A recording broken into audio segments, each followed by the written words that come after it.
على تمزيق المصحف الشريف أمام جموع الناس في أحد مساجد صنعاء، وقام بدعسه بقدميه وكرر ذلك في منزله بتمزيق 3 مصاحف أخرى، ما أثار حفيظة الناس كون هذه الظاهرة تعد أخطر ما شاهدته أعينهم، وقاموا بإبلاغ الشرطة التي لم تتخذ أي إجراء، مما حرك أبناء المديرية لرد فعل يبرره الكثير، حيث قاموا بإحراق منزل عبد الملك البيضاني.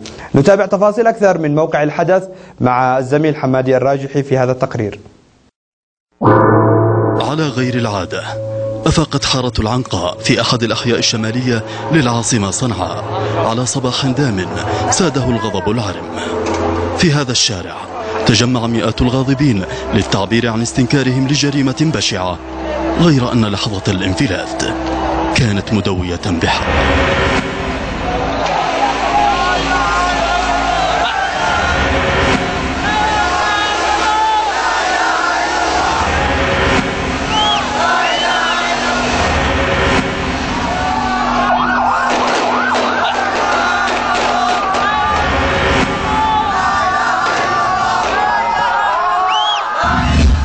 القشة التي قصمت ظهر البعير هو ما أقدم عليه أحد الأشخاص يبلغ من العمر 25 عاما، وينتمي لأسرة تدور حولها العديد من الشبهات، حين قام المدعو حسب ما أفاد الأهالي بتقطيع نسخة من المصحف الشريف والدوس عليه بقدميه وسط الشارع.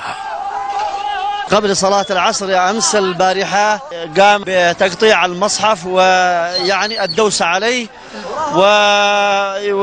وبعد ذلك خرج الناس من المسجد فوجدوا الحالة فجمعوا المصحف، فكان يهدد من يعني يقوم بأخذ أي ورقة من المصحف بالقتل، وكان يعني يتكلم بكلام بذيء، فدخل وقمنا بأخذ أوراق المصحف.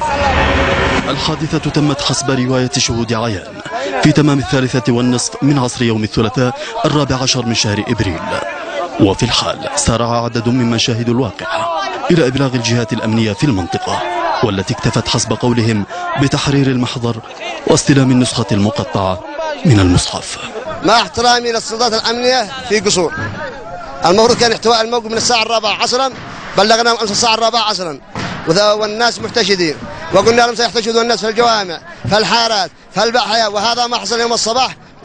وإذا كان يعني ذمة مسؤول ما حصل فأن يحمل الجهات الأمنية مسؤولية التقصير. فحاولنا كذلك الصباح التقينا بالأخوة المواطنين على أساس أن احنا نتوجه إلى مكتب الأخ النائب العام لضبط المذكور، ولكن لم نستطع احتواء الموقف نظرا لثائرة الناس ولما استاء الناس من عملية تمزيق القرآن، وهذا الدليل ما هو الذي بيحصل الآن في بيت المدعو عبد الملك البيضاني نتيجة تمزيق القرآن الكريم. بلغوا الجهات المختصة، والآن المواطنين قايمين بهذا الوضع الغضب الجماهيري ردا للفعل الذي حصل أمس البارحة. حالة الغليان بين أهالي المنطقة تصاعدت حدتها بعد مضي ليلة كاملة انتظارا لضبط المتهم، غير أن انبلاج الصباح أشعل فتيل الغضب.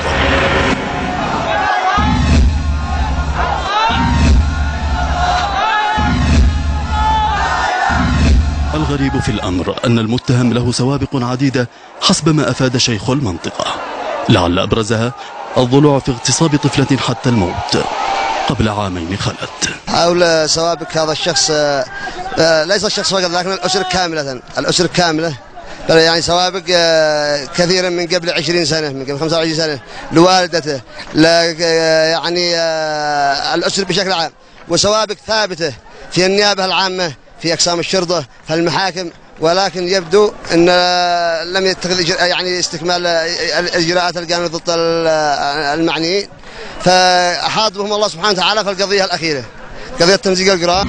في تمام 9 من صباح الأربعاء 15 من إبريل، وفي الوقت الذي عمت فيه الفوضى أرجاء المنطقة، داهمت قوة من الأمن العام منزل المشتبه به لتكون المفاجأة، حيث تم العثور على المتهم يختبئ في أحد الزوايا المظلمة لبدروم المنزل، وفي هذه اللحظة حدث الاشتباك.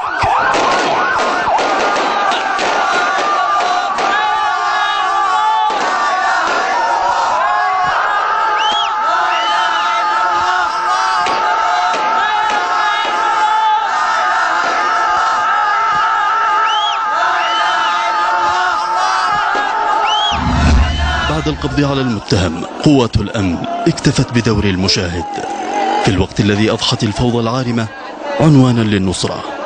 مشهد يدعو للحسرة والحيرة حين ينفلت الأمن ويصبح المواطن هو الرقيب والحكم. في الدولة المدنية الحديثة توجد أجهزة متخصصة اسمها أجهزة الضبط، تنفق عليها الدولة أموال طائلة من الميزانية العامة، وأجهزة الضبط هذه معنية بمنع وقوع الجرائم أو بإزالة أسبابها، ومعنية أيضا بضبط الجرائم بعد وقوعها وتعقب الجنى وتقديمهم للعدالة وإقامة الحق والعدل في شأنهم بإقامة العقوبة عليهم. وما ذكر في مثل هذه الواقعة وأمثالها، نحن لسنا قضاة هنا، وما أشيع أو ما قيل أن واقعة وقعت ووصفت على أنها من الجرائم ذلك لا يبرر مطلقا للجمهور من الناس أن يتجمع وأن يحدث فوضى أو يحدث هياج أو أن يحدث اعتداءات بحجة أنه يقاوم المنكر أو أنه يعمل على دفع المنكر. نعم، الدفاع عن الأمة ضد مخاطر المنكرات والجرائم قد يكون واجب، لكنه في هذه الدولة أو في الدولة الحديثة أسند إلى السلطات المختصة. قد تقصر بعض أجهزة الضبط قد تقصر في القيام بواجباتها في أحوال معينة أو ظروف معينة، وفي هذه الحالة ينبغي أن ينسب التقصير إلى من وقع منه، لكن ذلك لا يبرر للجمهور أن يضع نفسه موضع السلطة المختصة وأن يتصدى للأمور بطريقته. تسارعت وتيرة الغضب وتعالت معاول الهدم، ومع تواتر الأحداث يكشف النقاب عن الجديد. أثناء تفريغ البيت من محتوياته تم العثور على أدلة كثيرة ترسم ملامح الشبهات حول هذه الأسرة. مجموعة من القنابل والأسلحة إلى جانب كميات من الخمور والمواد المخدرة كانت تختبئ بعناية في أحد أركان المنزل. حصيلة النهار بيت تم تسويته بالأرض، وسيارة أحرقت، وممتلكات دمرت، حين سقط الرهان على قيام السلطات بالتدخل السريع لضبط الأمن وردع المتجاوزين لحدود الله. حالة غضب عارمة انتابت أبناء حارة العنقة في مدينة صنعاء غضبا لدين الله ولكتابه العزيز. حماد الراجحي، قناة السعيدة، صنعاء.